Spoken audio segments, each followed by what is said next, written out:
오늘 하나님 주시는 말씀 보도록 하겠습니다. 이사야 7장 10절에서 14절 말씀입니다. 이사야 7장 10절에서 14절 말씀 같이 보겠습니다. 이사야 7장 10절에서 14절 말씀입니다. 같이 제가 읽도록 하겠습니다. 여호와께서 또 아하스에게 말씀하여 이르시되 너는 내 하나님 여호와께 한 징조를 구하되 깊은 데에서든지 높은 데에서든지 구하라 하시니 아하스가 이르되 나는 구하지 아니하겠나이다. 나는 여호와를 시험하지 아니하겠나이다 한지라. 이사야가 이르되 다윗의 집이여 원하건대 들을지어다. 너희가 사람을 괴롭히고서 그것을 작은 일로 여겨 또 나의 하나님을 괴롭히려 하느냐? 그러므로 주께서 친히 징조를 너희에게 주실 것이라. 보라, 처녀가 잉태하여 아들을 낳을 것이요 그의 이름을 임마누엘이라 하리라. 아멘. 하나님의 말씀입니다. 그 중국에 심양이라는 도시가 있습니다. 그 중국어로는 쉐냥이라고 하죠. 그 함자로 하면 심양이라고 쓰는데 그 심양에 큰 교회가 있어요. 지금도 그러지 모르겠는데 몇 년 전까지 제가 몇 번 방문을 했는데 그 교인 숫자가 3만 4만을 헤아리는 굉장히 큰 교회가 그 심양이라는 곳에 있습니다. 이 교회의 역사가 한 150년 정도 됐을 거예요. 굉장히 오래됐죠. 그 교회를 설립하신 분이 존 로스라는 선교사님이세요. 이 존 로스라는 선교사님은 중국 선교사님이신데 우리에게 또 뭐가 유명하냐면 중국 그 심양이 그 압록강에서 그렇게 멀지 않거든요. 그래서 그분이 이렇게 중국 여행을 하시다가 그때 이 압록강까지 와서 저 강 건너 땅이 조선이라는 곳인데 저기는 선교사가 들어갈 수 없는 곳이다. 그때 이제 쇄국 정책 때문에 들어갈 수가 없었거든요.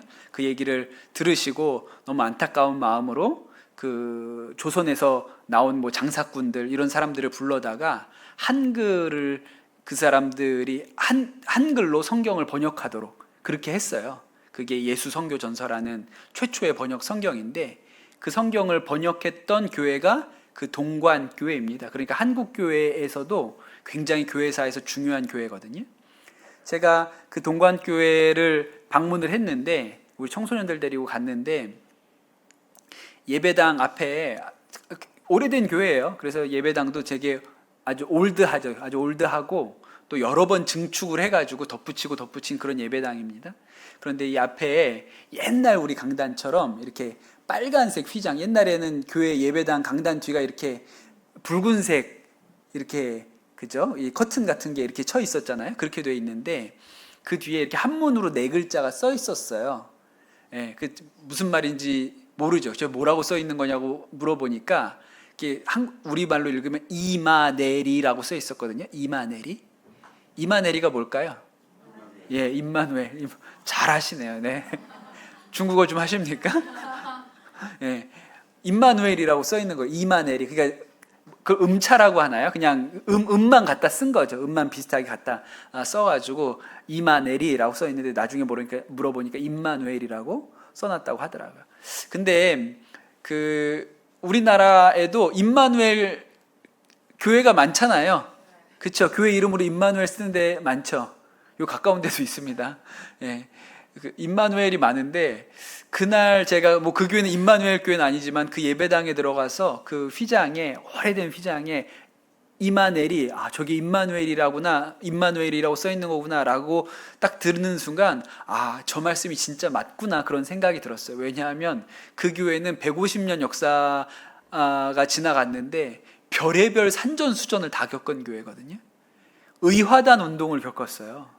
의화단 운동이 중국에 선교사님들 들어간 지 얼마 안 됐을 때 선교사님들을 막 학살하고 했던, 외국인들 내쫓고 했던 그런 운동이잖아요. 그 의화단 운동도 겪었고 그 다음에 나중에는 중국이 공산화되는 과정도 다 겪었고 나중에는 그 전에 만주에 일본이 들어와 가지고 만주국을 세운 것도 경험했고 또 그 후에는 그 문화대혁명, 중국이 공산화되고 나서 문화대혁명을 겪었어요. 그래서 교회 문을 못 열었던 시기도 굉장히 많죠. 근데 또 하나님께서 은혜 주셔서 그렇게 교회 문을 다시 열고, 그렇게 지금도 몇만 명이 넘는 성도들이 모이는 교회니까, 아, 하나님이 함께 하시는구나, 이마넬이 이게 진짜 맞구나, 그런 생각이 든 적이 있습니다. 오늘 말씀을 통해서 우리가 정말 임마누엘 주님을 만나는 은혜가 있으면 좋겠습니다.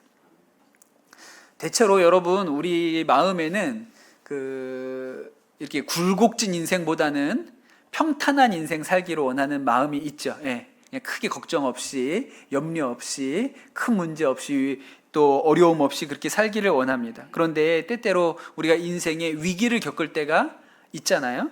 그런데 이 위기가 주는 유익이 하나 있는데, 이 인생의 위기를 겪을 때 우리가 누리는 유익이 뭐냐면, 우리의 믿음이 어느 정도인지를 알 수 있다는 거죠. 확인할 수 있다는 거예요. 감리교를 창시하신 존 웨슬리 목사님, 너무 유명한 예화인데, 이 존 웨슬리 목사님이 32살에 미국의 선교사로 갑니다. 신대륙에. 그때 이제 신대륙이 개척되는 때, 미국이 개척되는 때였으니까 그때 선교사로 가요. 그때 배를 타고 4개월 20일 걸렸다 그랬어요. 그 범선을 타고 대서양을 건너서 미국까지 가는데 4개월 20일. 그러니까 대단한 열심이죠. 거길 가겠다는 게. 그렇게 도착을 하는데, 이제 그 미 대륙에 도착하기 딱 열흘 전에 굉장히 심한 폭풍우를 만나게 됩니다. 그래서 웨슬리 목사님이 너무너무 두려워서 아주 죽음의 공포를 느꼈다고, 꼼짝도 하지 못하고 이제 꼼짝없이 죽었구나, 이렇게 생각을 했는데, 그 같은 배에 독일에서 온 모라비아 교도들이 26명 타고 있었어요. 그런데 그들이 그 폭풍 중에도 찬양하고 기도하는 모습을 보면서 충격을 받았다 그랬어요. 나와 저 사람들은 왜 다른가? 우리가 똑같은 그리스도인인데 나는 이렇게 두려워가지고 벌벌 떨고 있는데 저들은 어떻게 기도하고 저렇게 찬양하고 있나? 이런 생각이 들었죠. 그리고 나서 이제 미국에 도착을 했는데, 잘 아시는 것처럼 웨슬리 목사님의 미국 선교는 거의 실패였습니다. 잘 되지 않았어요. 결국 2년 정도 사역을 하다가 다시 돌아오게 됩니다. 그러다가 또 풍랑을 또 만났어요. 운이 없죠. 또 풍랑을 만났어요. 근데 이번에는 거기에는 모라비안 교도들이 안 서 있었어요. 근데 너무나도 두려운 거예요. 그 일을 한번 겪어봤는데도 불구하고 또 풍랑이 치니까 너무너무 마음에 두려운 거예요. 그때 웨슬리 목사님이 자신의 심경을 뭐라고 썼냐면, 인디언을 구원하러 내가 아메리카에 갔는데 나는 누가 구원해 줄 것인가, 그렇게 생각을 했다는 거예요. 그러니까 그가 위기를 겪으면서 내가 진짜 믿는 게 아니구나. 그냥 내가 옥스포드에 다니면서 홀리클럽 만들어서 우리 친구들하고 같이 성경 읽고 하여튼 목회 잘해보자, 이렇게 할 때는 내가 믿음이 좀 있는 줄 알았는데, 위기 앞에 서 보니까 이게 진짜 믿음이 아니었구나. 그 믿음의 진상이 드러나게 된 것이죠.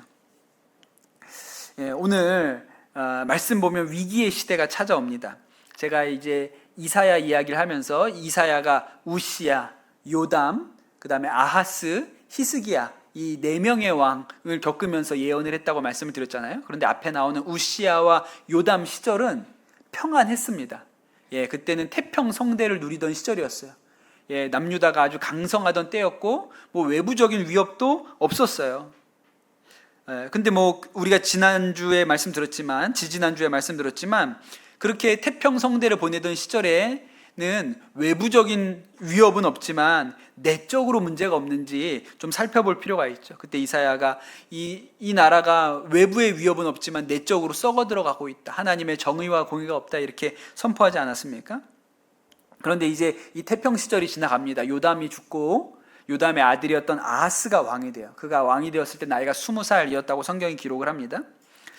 아버지 요담이나 할아버지 우시야는요, 꽤 좋은 왕이에요. 유다의 여러 왕들 중에도 괜찮은 사람이라고 그렇게 칭찬받는, 좋은 평가를 받는 왕입니다. 그런데 아하스는 아주 이상한 놈이 나왔어요. 그래요, 여러분. 그 좋은 아버지 밑에서 꼭 좋은 아들이 나오는 게 아니고요, 나쁜 아버지 밑에서 꼭 나쁜 아들이 나오는 게 아닙니다. 아하스는요, 전혀 이 아버지가 따른 길로도 가지 않고 남유다의 왕의 길로도 가지 않고, 성경이 뭐라 기록하냐면 북이스라엘의 왕들처럼 살았다. 그리고 또 남유다 왕 중에서는 도저히 상상할 수 없는 일이 일어나는데 아하스에 대해서 어떤 기록이 남아있냐면 그가 아들을 불에 태워 제물로 바쳤다. 열왕기에도 나오고요. 역대기에도 똑같은 기록이 있어요. 그러니까 이런 일은 없거든요.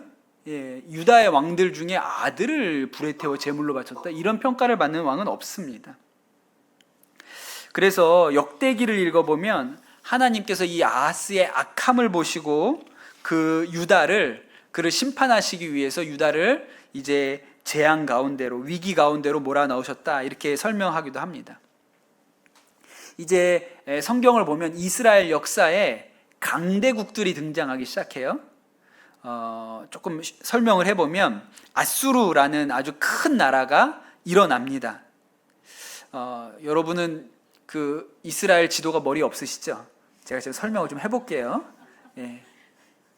있으세요? 지도가 머릿속에 이렇게? 이렇게 있어야 사실은 성경을 읽는데 좀 도움이 되는데 대부분 없어요. 그 남쪽에 제일 남쪽에 이집트가 있고요. 제가 너무 무시했나요? 죄송합니다. 있는데 없다 그랬으면 죄송해요. 제일 남쪽에 이집트가 있고 이집트 위에 남유다가 있어요. 남유다 위에 북이스라엘이 있고요. 북이스라엘 위에 아람이라는 나라가 있어요. 그리고 저 위에 큰 나라 아수르라는 나라가 있는 거예요. 그래서 아수르가 이제 북쪽에서부터 밀고 내려옵니다. 그러니까 처음에 누구랑 먼저 부딪히겠어요? 아람이랑 먼저 싸우겠죠. 이 전까지 이 아수르가 등장하기 전까지 이 북이스라엘과 누가 싸웠다고 하면 전쟁을 했다고 하면 대부분 아람이었어요. 아람하고 계속 싸웠습니다. 제일 유명한 사람, 아람 사람 중에 제일 유명한 사람 누구 있죠? 나아만 장군. 나아만 장군이 아람의 군대 장군이었어요. 그런데 병에 걸려서 문둥병에 걸려가지고 고칠 수가 없으니까 엘리사가 있다는 북이스라엘로 내려온 거죠. 그러니까 적국으로 내려온 거예요. 북한 국방부 장관이 병에 걸려서 남한의 삼성병원 온 거랑 비슷한 거예요. 그런 일이 벌어진 거죠. 그게 아람이라는 나라였어요. 근데 북쪽에서 이제 강대국이 내려오니까 여러분 그렇지 않습니까? 북쪽에서 큰 나라가 내려오니까 아람 혼자서 이걸 막아낼 수가 없어요. 그럼 어떡하죠? 연합해야죠. 누굴 끌어들여요? 그전에는 적군이 북이스라엘이랑 너무 많이 싸웠지만 이런 위기에는 우리 둘이 힘을 합쳐야 돼. 여러분 남과 북이 대치하고 있지만 외계인이 쳐들어오면 한편입니다. 그런 거예요. 그래서 둘이 연합을 합니다. 그 둘이서 연합을 했는데 그 아수르가 너무 크니까, 너무 크고 힘이 세니까 야 우리 둘이 힘 모은다고 이 막아낼 수 있을까? 또 우리 편으로 누구 좀 끌어들일 사람 없을까요? 그렇게 얘기를 해보니까 누가 있어요? 남유다가 있잖아요. 그래서 남유다 그때 아하스 왕이었는데 아하스 왕한테 이제 사람을 보내서 우리가 지금 아수르랑 한번 붙을 건데 너도 우리 편으로 붙어라. 같이 싸우자. 이렇게 합니다. 그런데 아하스가 어떻게 했어요? 싫다 그랬어요. 거부했습니다. 그랬더니 어떻게 했냐면 그때 아람 왕이 르신이었고 북이스라엘 왕이 베가였는데 이 두 왕이 연합군을 만들어 가지고 남유다를 공격해요. 근데 남유다가 이 아람과 북이스라엘의 연합군을 막아내지 못하고 거의 전 국토를 잃습니다. 그리고 예루살렘이라는 요 성 안에 아하스 왕이 갇히게 돼요. 이제 왕이 된 지 얼마 되지도 않았거든요. 이제 20살 조금 넘었고. 그러니까 얼마나 겁이 납니까? 발발발발 떠는 거죠. 두려워서. 이제 큰일 났다. 이게 이제 우리 땅을 다 잃어버리고 나도 이제 쫓겨나게 생겼구나. 이렇게 생각을 하고 있을 때예요. 그때 바로 이사야가 이 아하스를 찾아가죠. 그게 이사야 7장의 이야기입니다. 이렇게 얘기합니다. 이사야 7장 2절에 뭐라고 기록하냐면 왕의 마음과 그 백성의 마음이 숲이 바람에 흔들림 같이 흔들렸다. 그러니까 뭐 두려워가지고 벌벌 떨고 있는 것이죠. 그때 이사야가 아하스를 찾아가서 하나님의 말씀을 전합니다. 이사야서 7장 4절에 보면 이렇게 나와요. 그에게 이르기를 너는 삼가며 조용하라. 르신과 아람과 르말리아의 아들이 심히 노할지라도 이들은 연기 나는 두 부지깽이 구루터기에 불과하니 두려워하지 말며 낙심하지 말라. 잠잠하라 이렇게 얘기해. 잠잠하라. 호들갑 떨지 마라. 네가 지금 이 르신과 베가 때문에 두려워하고 있는데 내가 가르쳐 주는데 걔네는 부지깽이야. 부지깽이. 부지깽이가 뭐예요? 우리가 이게 아궁이에 불 뗄 때 이렇게 이거 뭐 들쩍들쩍 하려고 하는 나무잖아요. 그 부직갱이밖에 안 되니까 두려워하지 말아라, 낙심하지 말아라, 그렇게 얘기를 합니다. 여러분, 선지자가 와서 지금 군대가 쳐들어오는데, 두 나라의 연합군이 쳐들어와서 포위되어 있는데 두려워하지 마, 하나님이 지켜주실 거야, 걔네 아무것도 아니야, 낙심하지 마, 이렇게 얘기하면 어떻게 될까요? 이런 얘기를 여러분 들으시면 힘이 나고 용기가 나겠죠. 아는 목사님 중에 한 분이 젊은 목사님인데 갑상선 암이라는 진단을 받았습니다. 근데 뭐 크지 않다고, 빨리 수술하면 된다고 뭐 그렇게 얘기를 들으셨어요. 그래서 이제 수술을 하시고 회복하시는데, 그러면서 이제 기도원에 올라가신 거예요. 기도원에 올라가셔서 왜 하나님 저에게 이런 일이 생겼습니까? 이제 기도하러 하나님께서 온전한 회복을 주시길 위해서 기도하러 올라갔는데, 그 기도원 섬기시는 목사님이 가르쳐 주더래요. 거기 할머니 권사님 한 분이 맨 앞에 앉아 계신데, 목사님, 저 권사님이 우리 기도원에서 하나님하고 제일 친한 분이에요. 그렇게 가르쳐 주더래요. 그래서 그래 그랬는데, 나중에 이 할머니 권사님이 이 목사님 기도하고 계신데 이렇게 오시더니 목사님한테 그러더래요. 얘기를 들으셨나 보죠. 그래서 목사님, 아바디가요, 걱정 안 하셔도 된답니다, 그러시더래요. 근데 얼마나 마음에 이 말이 믿어지는지, 혼자서 기도할 때는 혼자서 그냥 하나님 저 좀 회복시켜 주세요 이럴 때는 마음에 이렇게 확신이 안 왔는데, 하나님하고 제일 친한 할머니인데 아바디가요, 목사님 걱정하시지 말래요, 딱 그러는데 너무 그 말이 믿어지더라는 거예요. 이게 은혜죠. 여러분, 이게 은혜입니다. 하나님의 말씀이 그렇게 우리에게 하시는 말씀으로 들리는 게 은혜예요. 여러분, 아하스는 얼마나 복받은 사람이에요. 선지자 중에 제일 큰 선지자 아닙니까? 이사야랑 예레미야가 제일 큰 선지자인데, 이사야가 와가지고 임금님, 아바디가요, 부직갱이래요, 걱정하시지 말래요, 이러면 아멘 이렇게 믿어줘야 되잖아요. 근데 아하스는 그게 안 되는 사람이에요. 죄가 좀 많아야죠. 죄가 많으면 이게 믿어지지가 않습니다. 이런 얘기를 들어도 이게 안 와요. 그게 나한테 하나님이 왜? 뭐 이렇게 이게 믿어지지가 않죠. 안 믿어지는 거예요. 들리지가 않아요. 그래서 이사야가 또 얘기를 합니다. 이사야에서 7장 9절에 보면 유명한 말씀이죠. 만일 너희가 굳게 믿지 아니하면 너희는 굳게 서지 못하리라 그랬어요. 경고를 하는 것이죠. 주님께서 다시 아하스에게 또 얘기를 하십니다. 하나님 보시기에도 이 아하스가 믿음이 없어요. 그 얘기를 들어도 여전히 발발발발 떨고 있으니까 안타까워서 이사야를 보내서 뭐라고 얘기하시냐면, 너 하나님 앞에 징조를 구해라.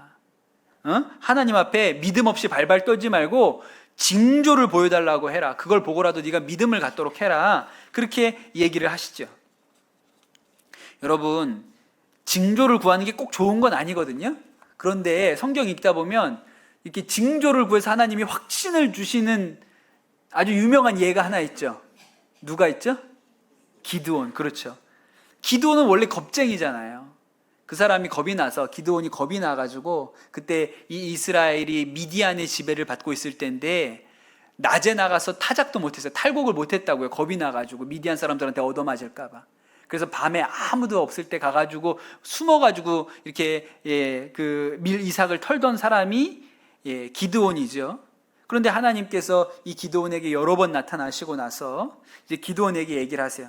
네가 이 사람들 데리고, 이 이스라엘 백성들을 데리고 나가서 미디안과 싸우라. 그럼 내가 널 이기게 해주겠다. 그렇게 얘기를 하시죠. 근데 기드온이 확신이 없는 거예요. 이게 싸우러 나가도 되나? 진짜 내가 이길 수 있을까? 나 같은 겁쟁이가 해낼 수 있을까? 그런 생각이 들죠. 그래서 기드온이 어떻게 합니까? 하나님 앞에 징조를 구하잖아요.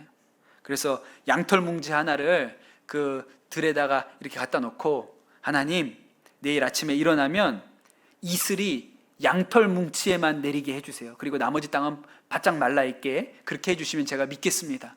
그리고 다음날 아침에 딱 가보니까 어때요? 양털 뭉치는 젖어 있는데 땅은 바짝 말라있어요. 그러면 어떻게 해요? 야, 맞구나. 이게 놀랍구나. 하나님이 나를 싸우러 가라고 하시는구나. 그럼 되는데 기도니 그렇게 해요, 안 해요? 하나님, 한 번 가지고 어떻게 알아요? 두 번 확인해 주세요. 2번. 이번에는 뒤집어서 양털만 뽀송뽀송하고 그 다음에 땅은 다 젖어 있게 해주세요. 그렇게 하죠. 근데 또 다음날 일어나니까 또 그렇게 돼 있지 않습니까? 그러니까 하나님이 얼마나 좋은 분이에요. 예, 2번이나 징조를 주시죠.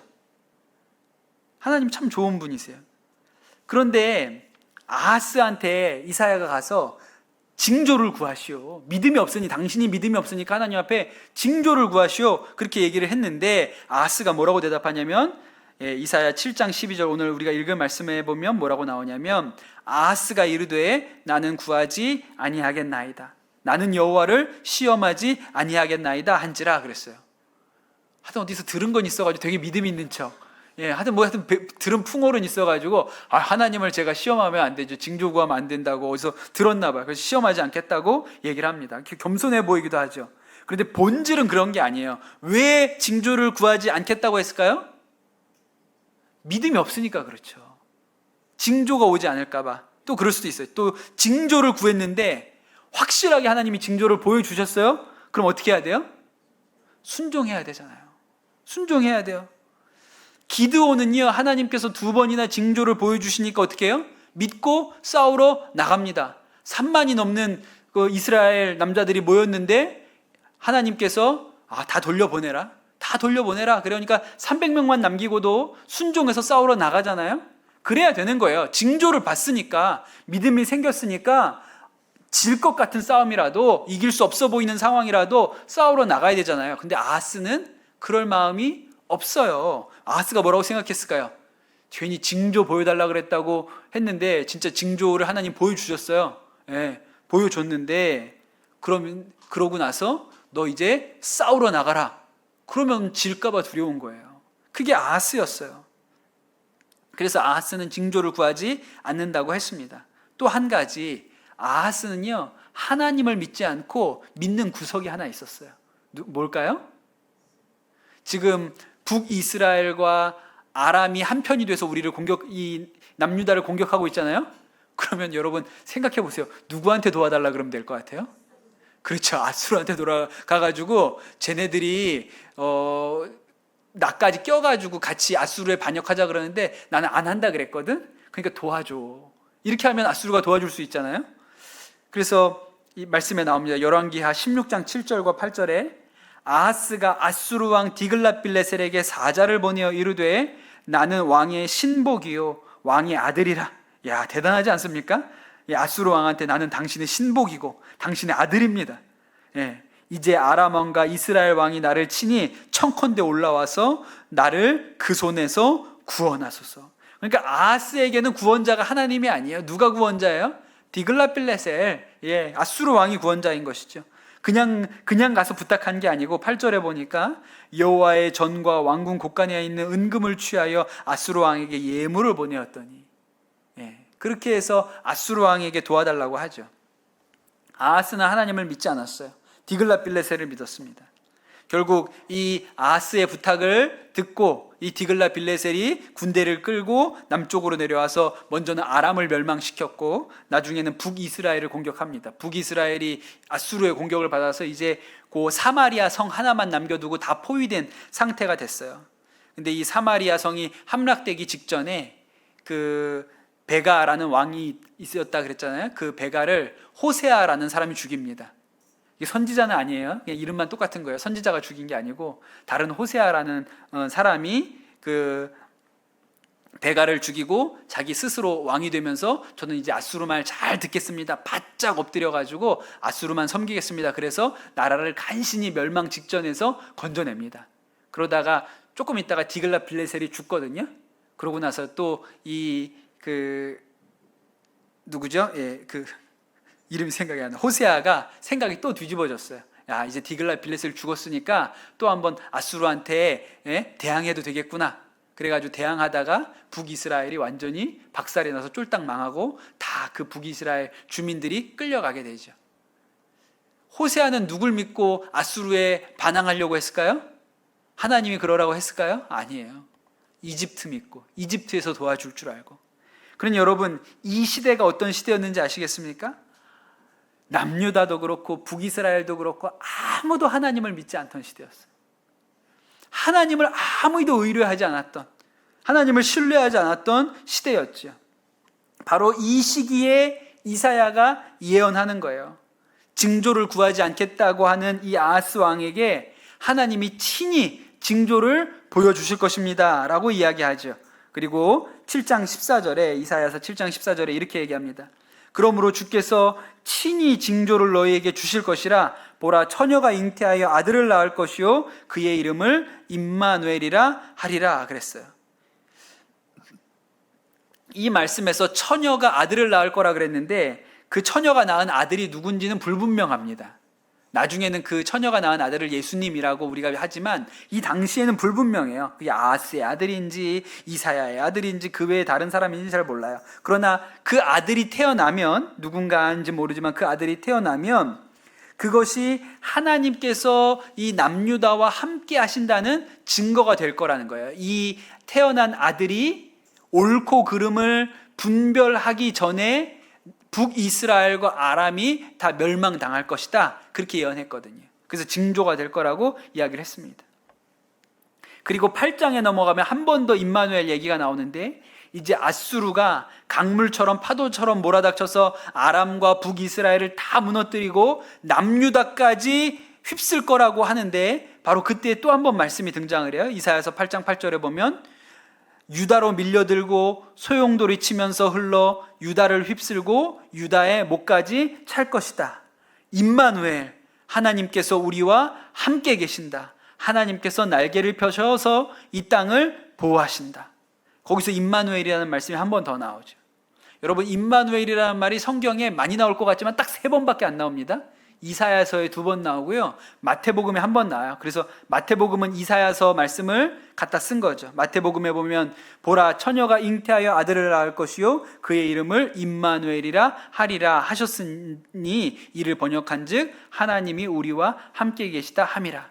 그러니까 마태는 나중에 예수님이 이 땅에 오신 이 사건을 이 이사야서 말씀의 성취라고 그렇게 생각을 한 것이죠. 여러분, 한번 생각을 해보세요. 하나님께서 예수님을 이 땅에 보내셔서 우리에게 보여주고 싶으셨던 게 뭘까요? 임마누엘, 내가 너희와 함께 있어. 예수가 너희와 함께 있는 것처럼 나도 너희와 함께 있어. 내가 내 독생자 예수를 너희에게 보냈지 않니? 내가 너희와 늘 함께 있어. 이걸 보여주고 싶으셨던 것이죠. 여러분, 하나님의 아들인 예수님께서 육신을 입고 이 땅 가운데 오신 것이 하나님께서 내가 너희와 이것과 같이 함께 있어, 이걸 보여주려고 하신 거예요. 이게 우리에게 있어서 징조입니다. 제가 아는 어떤 목사님이 교회를 이제 개척하시려고 하는데 어디에다가 건물을 얻어서 이제 교회를 해야 되나, 아마 그런 생각을 하셨던 것 같아요. 저도 강남 선한목자교회 오기 전에 어디에다 개척을 해야 되나 막 이렇게 지나다니면서 빈 상가가 보이면 저긴가 뭐 이러고 다녔던 때가 있어요. 찍어놓은 데도 있는데, 하나님은 늘 더 좋은 곳으로 보내주시는 분이기 때문에 이렇게 강남 선한목자교회로 왔죠.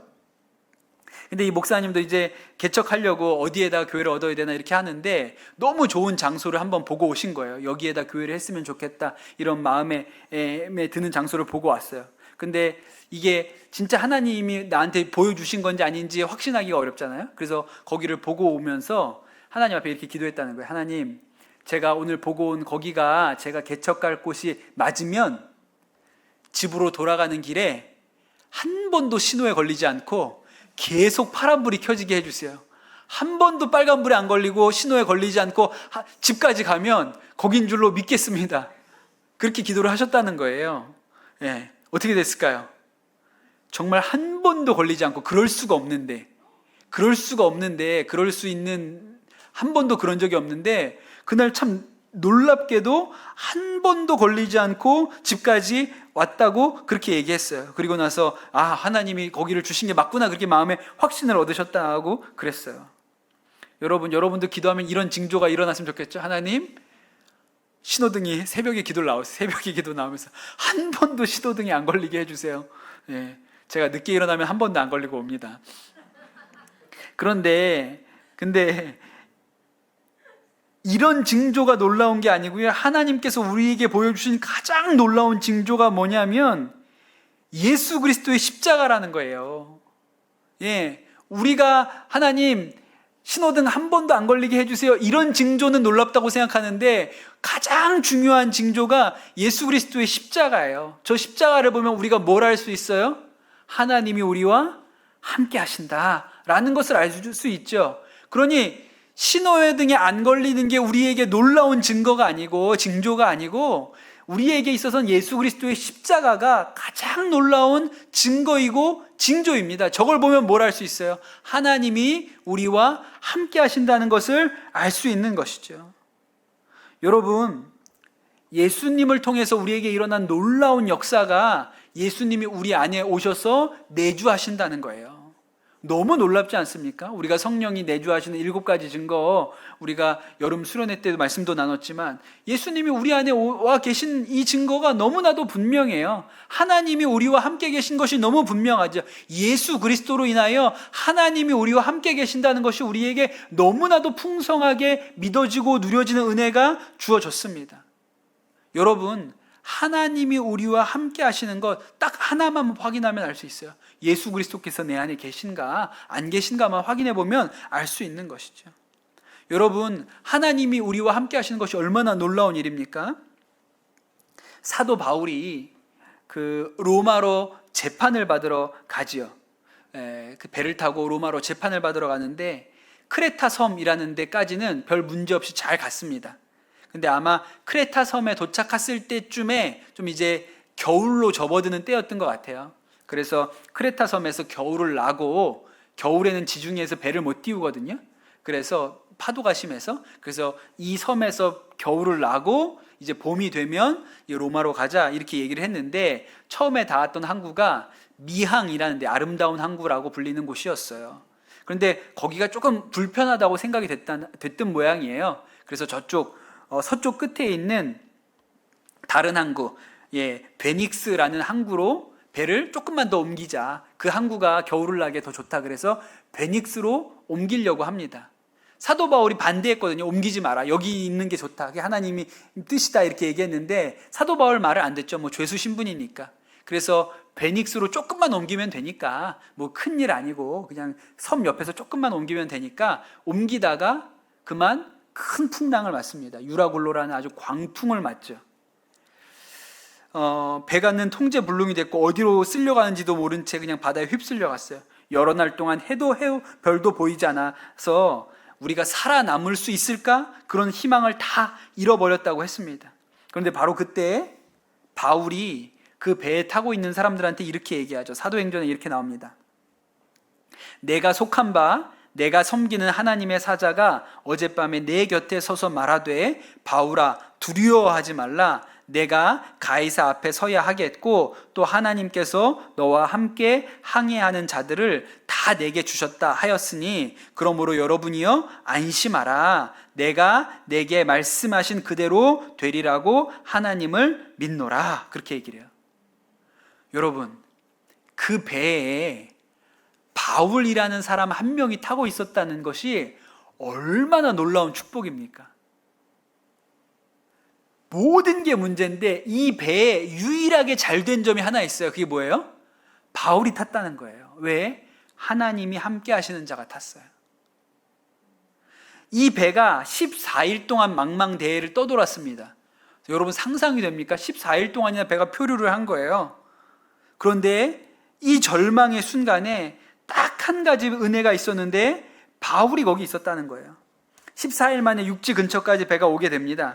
이제 도망가려는 사람들이 있는데 바울이 다 그들을 붙들어 매놓고, 또 죄수들이 탈출할까봐 죄수들을 다 죽이자 이런 군인들도 있었는데 다 그것도 못하게 합니다. 그렇게 해서 바울이 그 배에 탔던 276명 중에 한 사람의 목숨도 상하지 않고 다 구원을 얻어서 육지에 상륙할 수 있게 그렇게 하는 거예요. 여러분, 바울이 가지고 있는 능력이 뭘까요? 하나님이 바울과 함께 하신다. 여러분, 하나님이 함께 하시는 사람 한 사람이 있으니까 그 276명이 목숨을 건지잖아요. 하나님이 함께 하시는 게 얼마나 놀라운 일입니까? 몇 년 전에 이런 일이 하나 있었습니다. 그 뉴스에서 아마 보셨을 텐데, 태국에서 그 유소년 축구팀이 있었어요. 근데 그 12명의 그 청소년 아이들하고 그 20살 좀 넘은 코치가 그 동네에 있는 동굴이 있는데, 그 동굴로 이렇게 놀러 갔다가 갑자기 비가 어마어마하게 오는 바람에 동굴이 이렇게 물로 가득 차게 되죠. 그래서 이 12명이 13명이 실종이 됩니다. 그런 뉴스 보신 적 있으시죠? 13명이 실종이 돼요. 그래서 뭐 태국이 난리가 났죠. 뭐 한두 명이 아니고 13명이나 그렇게 실종이 되니까.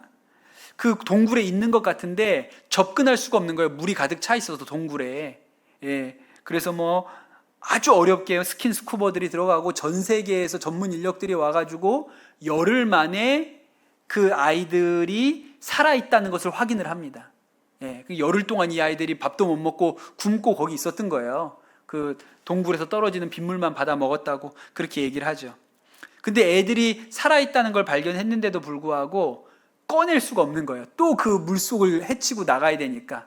그래서 5일을 더 이렇게 보내고 나서 잠수부들이 많이 들어가서 아이들을 다 이렇게 잠수 장비를 이용해서 다 데리고 나와서 다 살려내지요. 그런 일이 있었습니다. 한 5년 전쯤에 그런 일이 있었어요. 근데 그때 살아나온 아이 중에 아둔 사몬이라는 아이가 하나 있었어요. 이 아이는 태국인이 아닙니다. 그 축구팀 중에 태국 사람 아니고 미얀마 사람이 몇 명 있었거든요. 얘도 미얀마에서 온 아이예요. 근데 놀랍게도 그 13명 중에 유일한 크리스천이었어요. 이 아이가. 미얀마의 소수 부족 중에 기독교 부족이 꽤 많이 있습니다. 그래서 이 부모님이 신실한 그리스도인이었는데, 어느 날 하나님께서 이 부모님에게 이렇게 마음 가운데 부담을 주셨는데, 이 사몬이라는 아들한테 영어 공부를 시키라, 이런 마음에 부담을 주셨다는 거예요. 근데 당장 먹을 것도 어려운 형편인데 그 뭐 공부시킬 형편이 아닌 거예요. 근데 하나님께서 계속 강권하셔서 얘를 그 국경 너머의 태국으로 보냈어요. 근데 하나님께서 또 인도해 주셔서 컴패션하고 연결돼서 6살 때부터 컴패션에서 도움을 받으면서 컴패션에서 운영하는 학교를 다니면서 얘가 영어를 배울 수 있었던 거예요. 그런데 이제 그런 조난을 당한 거죠. 처음에 이 생존자, 이 아이들을, 그 동굴 속에 갇혀 있는 아이들을 처음 찾아낸 사람이 영국 탐험가였습니다. 영국 사람 2사람이 거기까지 진입을 했거든요. 근데 그 13명 중에 유일하게 영어를 하는 아이가 아둔 사몬이었어요. 그래서 이 아이가 이 영국 탐험가들한테 자신들의 모든 상황을 설명하고 또 정보들을 전해주고 이런 일을 했어요. 예, 그래서 이 아이가 이 일에 아주 도움을 많이 준 아이가 되었죠. 나중에 이 13명이 다 구출된 뒤에, 태국이 불교 국가잖아요. 그래가지고 절에 들어가서 승려 체험 이런 걸 했나 봐요. 그게 무슨 일종의 수련회나 뭐 위로회 같은 걸로 승려 체험 이런 걸 하나 봐요. 하여튼 그래가지고 다 절에 들어갔는데 아둔 사몬 한 사람만 안 들어갔다 그러더라고요. 이게 교회 다니니까. 예. 그랬어요. 뭐 그런 일이 있었다고 합니다. 여러분, 제가 왜 이 말씀을 드리냐면, 그 위기의 때에 하나님이 함께 하시는 것을 믿는 이 청소년 하나가 그 그룹에 있었다는 것이 얼마나 놀라운 축복입니까? 예, 하나님이 함께 하시는 것이 놀라운 일이죠. 여러분, 우리가 뭘 보면 알 수 있어요? 십자가가 우리에게 징조예요. 하나님이 우리와 함께 하신다는 징조이죠. 여러분, 혹시 우리의 인생이 위기 가운데 있습니까? 여러분의 가정이 뭐 질병으로 인해서, 또 뭐 경제적인 문제로 인해서, 가족 안의 관계, 부부 관계로 인해서 위기 가운데 있습니까? 그럼 여러분, 그 중에 딱 한 사람이라도 이렇게 외칠 수 있어야 돼요. 임마누엘. 그 중에 딱 한 사람이라도요, 임마누엘이라고 외칠 수 있는 사람이 있어야 돼요. 예수님이 우리와 함께 하신다. 딱 한 사람이라도 말입니다. 그럼 여러분, 그 사람을 통해서 그 위기가 넘어갈 겁니다. 임마누엘이라고 외치는 한 사람을 통해서. 아까 이사야가 이야기하지 않습니까? 아수르가 아주 험악한 물살처럼 밀고 내려올지라도 임마누엘, 하나님이 우리와 함께 하신다. 하나님이 날개로 우리를 구원하실 것이다. 그가 이야기하죠. 그런데 여러분, 이 임마누엘이라고 선포하는 이 믿음이 우리에게 있어야 하는 것이죠. 여러분, 아하스는 왕인데도 하나님을 신뢰하지 않았습니다. 디글랏빌레셀을 의지했죠. 결과가 어떻게 됐는지 아세요? 역대하 28장 21절에 이렇게 써 있습니다. 아하스가 여호와의 전과 왕궁과 방백들의 집에서 재물을 가져다가 아수르 왕에게 주었으나 그에게 유익이 없었더라 그랬어요. 그냥 디글랏빌레셀을 의지한다고 해봤지만 잠깐 목숨 건질 것 같았지만 아수르는 또 내려옵니다. 아들 히스기야 시절에 또 다시 쳐들어오게 되죠. 여러분, 우리가 위기의 때, 어려움 당하고 있을 때, 여러분 여기서 함께 예배드리는 우리 성도님들 한 분 한 분이 임마누엘을 선포할 수 있는 분들이 되시기를 예수님의 이름으로 축복합니다. 예. 디글랏빌레셀이 우리를 구원할 수 없어요. 그러나 우리와 함께 하시는 하나님이 우리를 구원하십니다.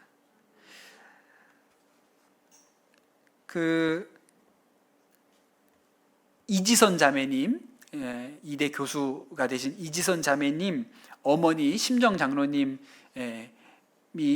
가끔 저희 기도 모임에 오셔서 이렇게 말씀 전해 주시고 하신 일들이 있었는데, 딸도 그 큰 화상을 입어서 어려움을 당했지만 그 아픈 딸을 옆에서 지켜보는 어머니 심정은 얼마나 또 안타까우셨겠어요. 그런데 그 심정 장로님 하시는 얘기가, 딸이 정말 생사를 오가고 너무 극악한 고통 가운데 신음하고 있었지만 한 번도 딸 앞에서 눈물을 보인 적이 없다고 그렇게 얘기하시죠.